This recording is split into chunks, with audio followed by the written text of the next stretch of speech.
ಬಿಟ್ಟೆ ಕೊಡ್ತಾರ. ಅವ್ರ ಕೈಯಾಗ ಸಿಗರೇಟ್ ಇದೆ, ಒಂದ್ ಕಡೆ ಕಾಫಿ ಮಕ್ಕು, ರೌಡಿ ಶೀಟರ್ಗಳನ್ನೆಲ್ಲ ಕರ್ಕೊಂಡ್ ಕುಂತು ಮೀಟಿಂಗ್ ಮಾಡ್ತಾರೆ. ಇದರಲ್ಲಿ ಸರ್ಕಾರದ ಫೇಲ್ಯೂರ್ ಇದೆ. ಈ ಹಿಂದೆನೂ ಸಹಿತ ಅನೇಕ ಕಡೆ ರಿಪೋರ್ಟ್ ಆಗಿತ್ತು. ಕಾಂಗ್ರೆಸ್ಸಿನ ಅನೇಕ MLAಗಳು ಮತ್ತು ಕೆಲವು ಮಂತ್ರಿಗಳು ಅವರನ್ನ ಸಂರಕ್ಷಣೆ ಮಾಡಲಿಕ್ಕೆ ಪ್ರಯತ್ನವನ್ನ ಮಾಡ್ತಾ ಇದ್ದಾರೆ ಅನ್ನುವಂಥದ್ದು ಬಹಳ ಕಡೆ ವರದಿ ಆಗಿತ್ತು.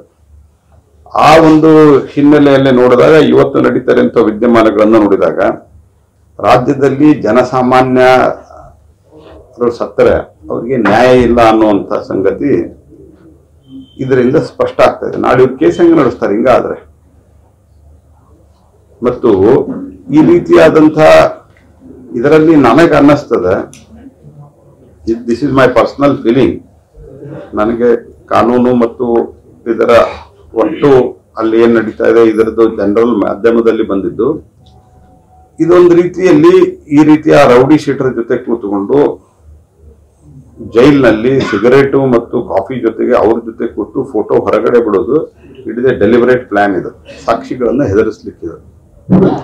ನನ್ನ ಹತ್ರ ಇಷ್ಟು ರೌಡಿಗಳಿದ್ದಾರೆ, ನನಗೆ ಜೈಲಿನಲ್ಲಿ ನಾನು ಹಿಂಗಿದ್ದೇನೆ, ನನಗೇನ್ ಮಾಡ್ಕೊಳ್ಳೋದು, ನೀವು ಯಾರು ಬಂದು ಸಾಕ್ಷಿ ಹೇಳ್ತೀರಿ ಅವರನ್ನ ಮುಂದೆ ನೋಡ್ರಿ ಅನ್ನುವಂಥ ಮೆಸೇಜ್ ಇದು.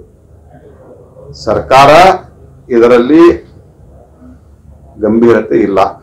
ಒಬ್ಬ ಸಾಮಾನ್ಯ ಪ್ರಜೆ ಈ ರೀತಿಯಾಗಿ ಈಗೇನು ನಾನು ವಿಶೇಷವಾಗಿ ಮಾಧ್ಯಮಕ್ಕೆ, ಅದರಲ್ಲಿಯೂ ಇಲೆಕ್ಟ್ರಾನಿಕ್ಸ್ ಮಾಧ್ಯಮಗಳು ಇಂಚು ಇದರಲ್ಲಿ ಕವರ್ ಮಾಡಿ, ಅಂದ್ರೆ ಪ್ರಿಂಟ್ ಮೀಡಿಯಾನು ಕವರ್ ಮಾಡ್ಯಾವ. ಅದ್ರ ಪ್ರಿಂಟ್ ಮೀಡಿಯಾದಲ್ಲಿ ನ್ಯಾಚುರಲಿ ಒಂದು ಲಿಮಿಟೇಷನ್ ಇರ್ತದೆ. ಆ ಲಿಮಿಟೇಷನ್ದಲ್ಲಿ ಅವರು ಸ್ಪೇಸ್ ಲಿಮಿಟೇಷನ್ದಲ್ಲಿ ಅವರು ಚೆನ್ನಾಗಿ ಮಾಡಿದ್ದಾರೆ. ಆದರೆ ಇಲೆಕ್ಟ್ರಾನಿಕ್ಸ್ ಮೀಡಿಯಾಗಳು ಬಹಳ ಅತ್ಯುತ್ತಮವಾಗಿ ಒಬ್ಬ ಸಾಮಾನ್ಯ ವ್ಯಕ್ತಿಗೆ ನ್ಯಾಯವನ್ನು ಕೊಡಿಸ್ಬೇಕನ್ನುವಂತಹದ್ದನ್ನ ಪ್ರಯತ್ನ ಮಾಡಿದ್ದಾರೆ. ಆದ್ರೆ ಇದೇನು ಹೊರಗೆ ಬಿಟ್ಟಿದಾರಲ್ಲ, ಇದು ಹಂಗ ಬರಕ್ ಸಾಧ್ಯ ಇಲ್ಲ.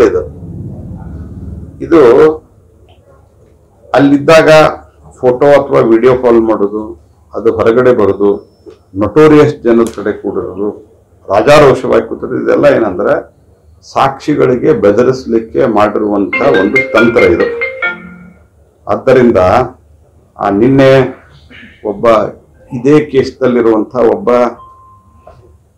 ಅಧಿಕಾರಿ, ಪೊಲೀಸ್ ಅಧಿಕಾರಿ, KS ವಿದ್ಯಾರ್ಥಿಗಳು ತಮ್ಮ ಫೈಟ್ ಮಾಡ್ತಾ ಇದ್ದಾರೆ. ಯಾಕಂದ್ರೆ 1 ತಿಂಗಳ ಮೊದಲೇ ಈ ಪ್ರಶ್ನೆ ಪತ್ರಿಕೆ ಪ್ರಿಂಟ್ ಆಗಿದೆ ಅನ್ನುವಂತ ಒಂದು ಗಂಭೀರ ಆರೋಪ ಕೇಳಿ ಬಂದಿದೆ.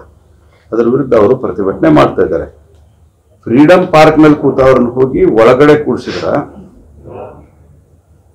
ಕೋರ್ಟ್ ಜೈಲ್ ಇಡೀ ದಿವಸ ಅವರನ್ನ ಪೊಲೀಸ್ ಸ್ಟೇಷನ್ದಲ್ಲಿ ಕೂಡಿಸ್ತಾರೆ. ಆ ಪೊಲೀಸ್ ಸ್ಟೇಷನ್ದಲ್ಲಿ ಒಬ್ಬ MLA ಹೋದ್ರೆ ಅವ್ರನ್ನೆಲ್ಲ ಹೊಡೆದು ಬಡದು ಹೊರಗೆ ಹಾಕ್ತಾರೆ. ಅಂದ್ರೆ ಎಷ್ಟು ಸೊಕ್ಕಿಗೆ ಆ ಪೊಲೀಸ್ ಅಧಿಕಾರಿ, ಅಂದ್ರೆ ಈ ದರ್ಶನ್ ಕೇಸ್ ಆದ ನಂತರ ತನ್ನನ್ನು ತಾನು ಬಹಳ ಹೀರೋ ಅಂತ ಅನ್ಕೊಂಡ್ಬಿಟ್ಟಂಗೆ ಕಾಣ್ತದ ಆ ಪೊಲೀಸ್ ಅಧಿಕಾರಿ. ನಾನು ಯಾರು ಏನು ಮಾಡಕ್ ಸಾಧ್ಯ ಇಲ್ಲ ಅಂತ. ಇದೆಲ್ಲ ನೋಡಿದ್ರೆ, ಒಟ್ಟು ವಿದ್ಯಮಾನಗಳನ್ನ ನೋಡಿದ್ರೆ ಸರ್ಕಾರ ಇವರನ್ನ ರಕ್ಷಣೆ ಮಾಡುವಂತ ತರಾತುರಿಯಲ್ಲಿದೆ ಅಂತ ಅನಿಸ್ತದೆ. ಇದನ್ನ ಸರ್ಕಾರ, ಮುಖ್ಯಮಂತ್ರಿಗಳು, ಗೃಹ ಮಂತ್ರಿಗಳು ಗಂಭೀರವಾಗಿ ತೆಗೆದುಕೊಳ್ಳಬೇಕು. ಇಲ್ಲ ಜನ ವ್ಯವಸ್ಥೆ ಮೇಲೆ ವಿಶ್ವಾಸವನ್ನು ಇಡುವುದಿಲ್ಲ. ಯಾವ ರೀತಿ ಕ್ರೂರವಾಗಿ ಅವನನ್ನ ಕೊಲೆ ಮಾಡಿದ್ದಾರೆ ಅಂತ ಅನ್ನೋದನ್ನ ಇವರು ಅರ್ಥ ಮಾಡ್ಕೋಬೇಕು. ಸರ್ಕಾರ ಅಲ್ಲಿ ಈ ರೀತಿ ಗುಂಡಾಗಳ ಜೊತೆಗೆ, ರೌಡಿಗಳ ಜೊತೆಗೆ ಅವನ ಫೋಟೋ ಹೊರಗೆ ಬರ್ತದೆ ಅಂತಂದ್ರ ಒಬ್ಬ ಕೊಲೆ ಆರೋಪಿದು ಇವ್ರು ಏನ್ ನಡೀತಾ ಇದೆ? ಸರ್ಕಾರ ನಡೆಸ್ತಾ ಇದ್ದಾರ ಅಥವಾ ಜನಸಾಮಾನ್ಯರಿಗಾಗಿ ಸರ್ಕಾರ ನಡೆಸ್ತಾ ಇದ್ದಾರೆ? ಇಂಥ ದುಡ್ಡಿದ್ದವರು, ವಶೀಲಿ ಇದ್ದವರು, ಇವ್ರ ಸಲುವಾಗಿ ಸರ್ಕಾರ ನಡೆಸ್ತಾ ಇದ್ದಾರೆ.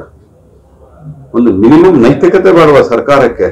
ಏನ್ ಮಾಡ್ತಾ ಇದ್ದಾರೆ ಮುಖ್ಯಮಂತ್ರಿಗಳು? ಕಾರಾಗೃಹ DGP ಅವರು ಈಗ ಎನ್ಕ್ವೈರಿ ಮಾಡ್ತಾರಂತೆ. ಇಷ್ಟು ದಿವಸ ಏನ್ ಮಾಡ್ತಾ ಇದ್ದಾರೆ ನೀವು? ಅಲ್ಲಿ ಇಂಥ ಒಬ್ಬ ವ್ಯಕ್ತಿ ಇದ್ದಾನೆ, ಅವನದು ಈ ರೀತಿಯಾದಂತ ಇನ್ಫ್ಲೂಯೆನ್ಸ್ ಇದೆ, ಅನೇಕರು ರಾಜಕಾರಣಿಗಳ ಸಂಬಂಧ ಇದೆ, ಆಫೀಸರ್ ಸಂಬಂಧ ಇದೆ, ಗೊತ್ತಿದ್ದು ಅಲ್ಲಿ ನಿಮ್ಗೆ ಸೆಕ್ಯೂರಿಟಿ ಮಾಡಕ್ಕಾಗಲ್ಲ. ಇದರಲ್ಲಿ ಸರ್ಕಾರ ಏನೋ ಸಂಚು ನಡೆಸ್ತಾ ಇದೆ, ಅವನನ್ನು ಬಿಡಬೇಕು ಅಂತ ಹೇಳಿ ಇದು ತೀವ್ರವಾಗಿ ನಾನು ಖಂಡಿಸ್ತೀನಿ. ಮತ್ತು ಸರ್ಕಾರ ಇದನ್ನು ಎಚ್ಚೆತ್ತುಕೋಬೇಕು. ನಾನು ರಾಜ್ಯಪಾಲರಿಗೂ ಇವತ್ತು ಒಂದು ಸುದೀರ್ಘವಾದಂತಹ ಮುಖ್ಯಮಂತ್ರಿಗಳಿಗೆ ಮತ್ತು ರಾಜ್ಯಪಾಲರಿಗೆ ಒಂದು ಪತ್ರವನ್ನು ನಾನು ಅಲ್ಲಿ ಇಂಥ ಒಬ್ಬ ಸೋಕಾಲ್ಡ್ ಹೈ ಪ್ರೊಫೈಲ್ ವ್ಯಕ್ತಿ ಅಥವಾ ಆಕ್ಟರು ಅಥವಾ ರೌಡಿ ಏನ್ ಬೇಕಾದ ಹೇಳಿ ಅಲ್ಲಿದ್ದಾಗ ಇಷ್ಟು ಜನ ಅವನು ಸಿಕ್ಕಾಕೊಂಡಾಗ ಅವನು ಬಿಡಿಸ್ಲಿಕ್ಕೆ ಪ್ರಯತ್ನ ಮಾಡಿದ್ದಾರೆ. ನೀವ್ಯಾಕೆ ಮೊದಲು ಕ್ರಮ ತೆಗೆದುಕೊಳ್ಳಿಲ್ಲ, ಮುನ್ನೆಚ್ಚರಿಕೆ ತೆಗೆದುಕೊಳ್ಳಿಲ್ಲ? ನಿಮಗೆ KAS ಅಧಿಕಾರಿ KAS ಪರೀಕ್ಷೆಗೆ ಕೂಡವರು ಪ್ರತಿಭಟನೆ ಮಾಡಿದ್ರು, ಹೋಗಿ ಬಂಧಿಸಕ್ಕೆ ತಯಾರಿದ್ದೀರಿ. ಒಬ್ಬ ಅಧಿಕಾರಿ MLA ಅಲ್ಲಿ ಹೋಗಿ ನಿಂತಿದ್ದಾನೆ, ಏನು ಸಮಸ್ಯೆ ಇದೆ ಅಂತ ಕೇಳೋದು ಬಿಟ್ಟು ದರ್ಪದಿಂದ ವರ್ತಿಸ್ತಾನೆ ಅವರು. ಮತ್ತು ಇವತ್ತು ಸಸ್ಪೆಂಡ್ ಮಾಡಿದ್ದೀವಿ ಅಂತ ಹೇಳ್ತಾರೆ. ಇಷ್ಟು ದಿವಸ ಏನು ಕತ್ತೆ ಕಾಯ್ತಾ ಇದ್ದಾರೆ? ನೀವು ಸರ್ಕಾರ ನಡೆಸ್ತಾ ಇದ್ದೀರಾ, ಏನ್ ನೀವು ರಸ್ತೆಯಲ್ಲಿ ನಿಂತು ತರಕಾರಿ ವ್ಯಾಪಾರ ಮಾಡ್ತಾ ಇದ್ದೀರಾ? ಇದರಲ್ಲಿ ಕೆಲವು ಅಧಿಕಾರಿಗಳು, ಕೆಲವು ಕಾಂಗ್ರೆಸ್ಸಿನ ರಾಜಕಾರಣಿಗಳು ಇನ್ವಾಲ್ವ್ ಇದ್ದಾರೆ.